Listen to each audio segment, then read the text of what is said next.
Da che lato? Destro, 10° nervo. 12°. Sapete quanti soldi si buttano per l'assicurazione contro i rischi professionali? Miliardi che potrebbero andare ai pazienti. Sono un po' in ritardo, scusate. Conoscete Karen Fisher, la compagna di Ed Len?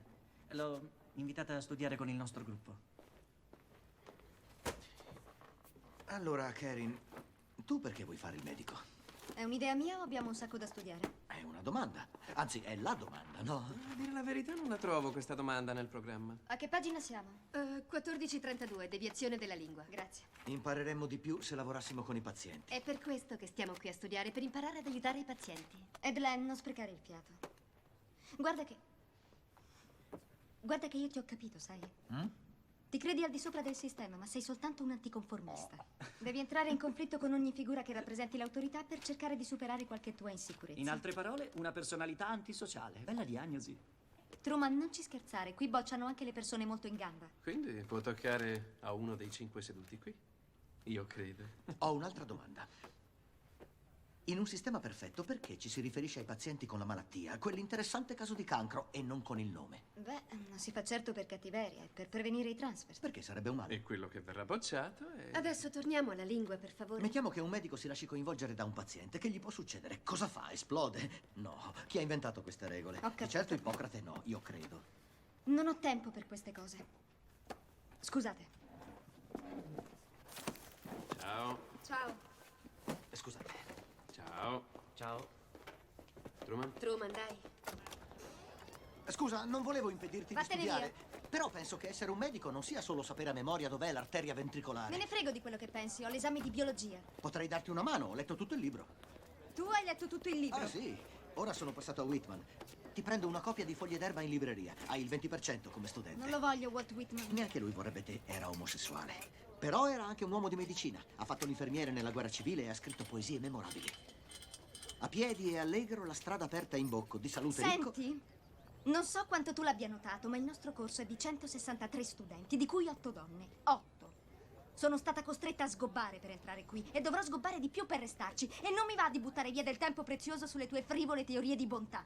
Sono qui per studiare medicina. Punto e basta. Scusami.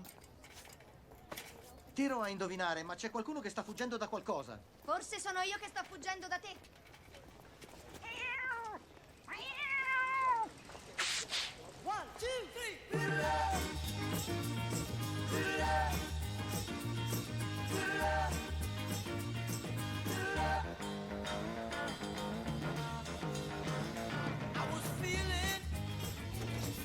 Ciao! Molto bene. Molto bene. Ti sembro grasso?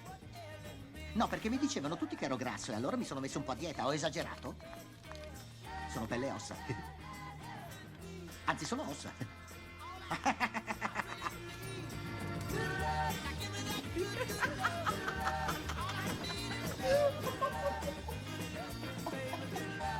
Guida, ci sono cannibali? Guida! Guida, io ne ho trovato uno qui! Non so cosa dirvi, io sto provando a sintonizzare qualche canale qui, ma la amara realtà è che il vostro televisore è proprio rotto. Io mi chiamo Paul di nome e Iziotto di cognome e sono qui per spiegarvi che cos'è la narcolessia. La narcolessia... Clown, salute!